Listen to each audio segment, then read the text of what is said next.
Good morning and welcome to Hot Topic and Fresh News. Today, July 4th, 2024, we bring you crucial updates on Hurricane Beryl. As of early this morning, Beryl, now a Category 3 hurricane, was located 110 miles southeast of Grand Cayman. With maximum winds of 125 miles per hour, it continues its destructive path towards the Cayman Islands and is expected to hit the Yucatan Peninsula of Mexico late tonight and tomorrow. Before affecting Jamaica, Beryl caused severe flooding and devastation across several Caribbean islands including Grenada and St. Vincent, resulting in multiple fatalities and leaving many homeless. Notably, 98% of buildings on Grenada's islands of Carriacou and Petite Martinique have been reported as damaged or destroyed. Jamaica has not been spared. The hurricane brought significant flooding and damage, prompting a 24-hour curfew and evacuations in low-lying areas. Beryl's rapid intensification from a tropical depression to a Category 4 hurricane in just 48 hours is attributed to unusually warm ocean temperatures, an ominous sign as it marks the earliest formation of a Category 5 hurricane in Atlantic records. As the storm advances, a hurricane warning remains in effect for Mexico's Yucatan Peninsula's east coast, with hurricane watches in Belize and potential impacts as far north as Texas. The Caribbean islands are now urgently requesting international aid as they begin recovery efforts. Stay tuned for more updates on this developing story. Hello everyone! I'm Emily, your host here on Hot Topic and Fresh News. And I'm David, glad to be here. We appreciate you tuning in. Don't forget to subscribe and turn on notifications to stay updated with the latest news. Now, let's dive into the headlines.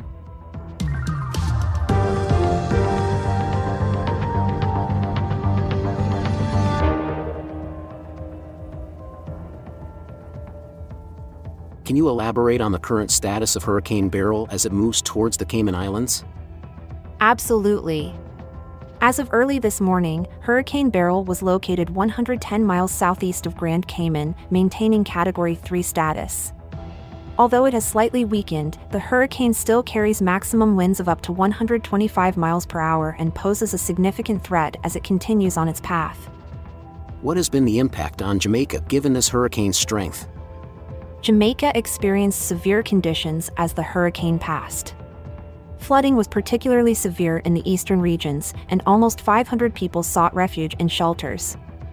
The damage in the capital, Kingston, included gusting winds up to 81 miles per hour that caused extensive damage to infrastructure, like downed power lines and roofs torn from buildings. With Beryl being the first hurricane of the season and already reaching Category 5 at one point, what do forecasters predict for the upcoming hurricane season? Forecasters are predicting an especially active hurricane season, partly due to warmer ocean temperatures which seem to have contributed to Beryl's rapid intensification. It's a concerning trend, potentially leading to more frequent and severe tropical storms. How are the affected regions, such as Jamaica and the Grenadian Islands, coping with the aftermath? The recovery process is just beginning. In Jamaica, the government is focusing on cleaning up and assessing the full scale of the damage. Grenadian islands like Carriacou and Petite Martinique, which were devastated, are urgently seeking international aid to cope with the widespread destruction. What's your take on this breaking news?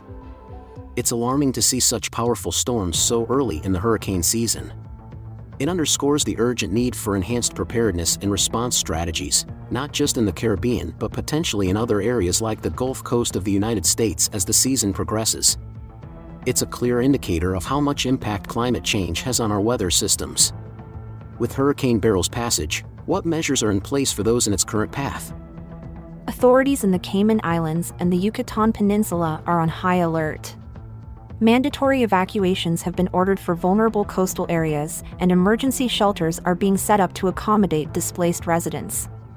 The focus is on minimizing human casualties and preparing for significant storm surges.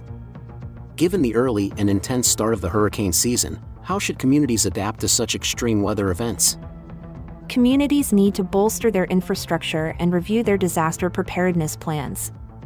It's also crucial for residents to stay informed through reliable sources and have an emergency kit ready. Governments are working on improving early warning systems and community education to enhance resilience against future storms.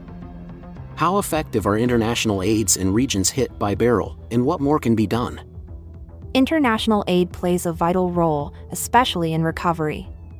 Aid can range from financial support to providing resources like food, water, and medical assistance. There's also a growing need for rebuilding efforts to be sustainable, considering the increasing frequency and severity of such storms. Speaking of which, I read a delightful piece this morning on urban gardening. It's fascinating how city dwellers are turning rooftops into green spaces. Quite a wonderful way to combat urban heat, don't you think? It sure is interesting, but let's focus on the topic of Hurricane Beryl for now. Right, sorry about that, got a little sidetracked there. Let's get back to discussing the immediate impacts of Hurricane Beryl and what it means for the Caribbean and potentially the United States as the storm progresses. What are the implications of the damage reported on Carriacou and Petite Martinique following Hurricane Beryl's impact? The situation is catastrophic. Nearly 98% of homes and buildings on these islands have been reported as damaged or destroyed. This includes critical infrastructure like the Princess Royal Hospital and the local airport on Carriacou. Essentially, this represents not just a humanitarian crisis but also a severe setback for the economic and social fabric of these communities. With such extensive damage, what challenges are the recovery efforts facing there? One of the biggest challenges is logistics. With the electrical grid mostly destroyed and communications severely hampered, coordinating recovery efforts is incredibly difficult. Additionally, the natural environment has been devastated, which complicates everything from sheltering displaced residents to eventually rebuilding the islands. How are the local authorities and international communities responding to these challenges? Local authorities are mobilizing all available resources, and there's been a heartening influx of volunteers. Internationally, there's a push for donations of essential supplies like mattresses, sleeping bags, and food. Airports are beginning to reopen to facilitate aid flights, but it's a race against time to provide adequate shelter and medical care to those affected. Given the scale of this disaster, what can be done to improve resilience and preparedness for future storms, especially in such vulnerable regions? It's clear that building resilience against such extreme weather events needs to be prioritized. This includes strengthening infrastructure, improving early warning systems, and ensuring that communities have robust evacuation and emergency response strategies in place.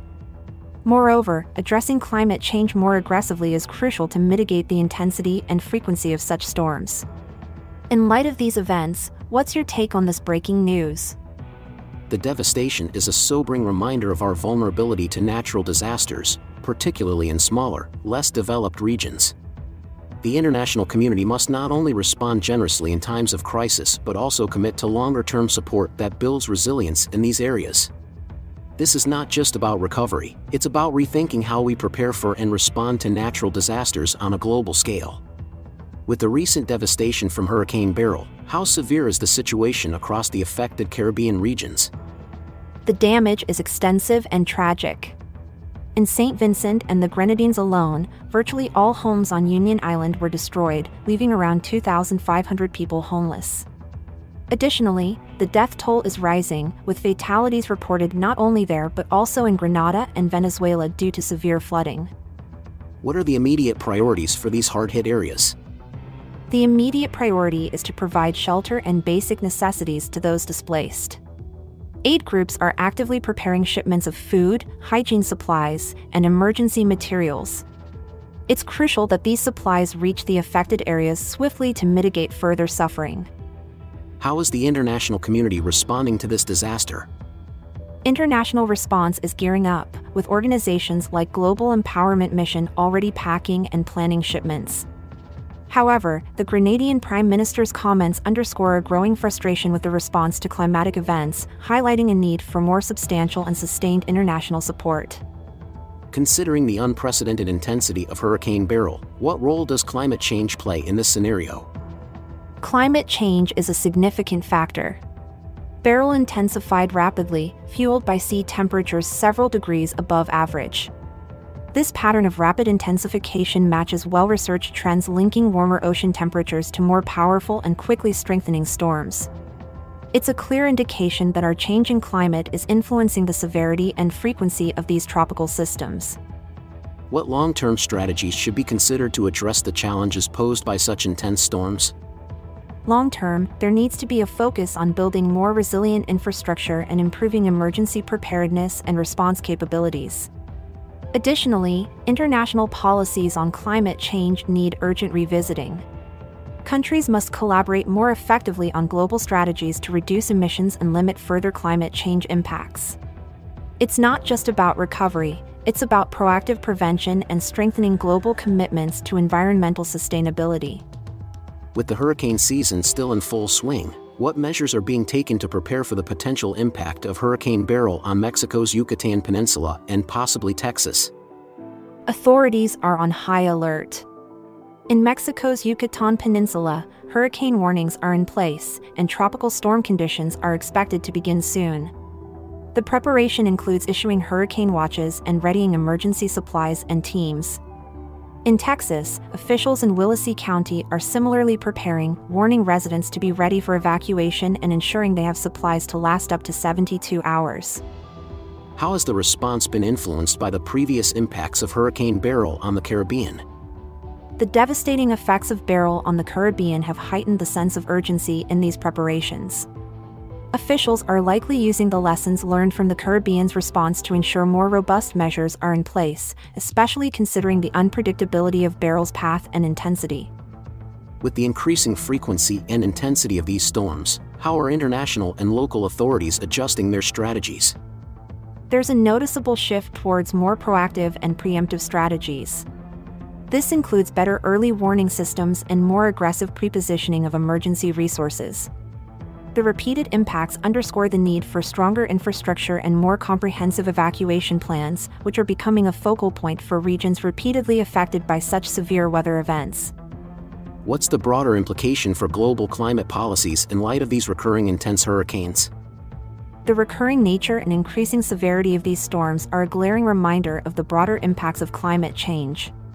It's prompting calls for more aggressive international cooperation on climate policies. The need for binding agreements to curb emissions and global warming is becoming more urgent, as these storms are not just natural phenomena but are exacerbated by human actions. As Beryl continues its path, what should listeners keep an eye on in the coming days? Listeners should stay tuned to updates on Beryl's trajectory and strength, especially those in its predicted path. Keeping informed through reliable sources can ensure that preparations are timely and adequate. It's also important to reflect on the broader conversation about climate change and consider what actions can be taken individually and collectively to address this pressing global issue. Thanks for tuning into Hot Topic in Fresh News today. We've tackled the severe impacts of Hurricane Beryl and the broader implications of changing climate patterns. It's crucial to stay informed, so please subscribe, activate notifications, and engage with us through comments and shares. Your interaction is invaluable. It truly enhances our community. And hey, who doesn't love a good storm chase from the comfort of their own home, right? Remember, we're here bringing you the latest every day. So, keep your calendars marked and your devices charged. You won't want to miss what we've got coming up. We're truly grateful for your time and attention, and we're eager to bring you more insights and discussions in our next episodes. Thanks again for joining us, and make sure to keep the conversation going. Whether it's over a coffee or your social media, let's spread the word and keep everyone in the know. Stay in the loop, keep your eyes on the news, our channel's content will amuse.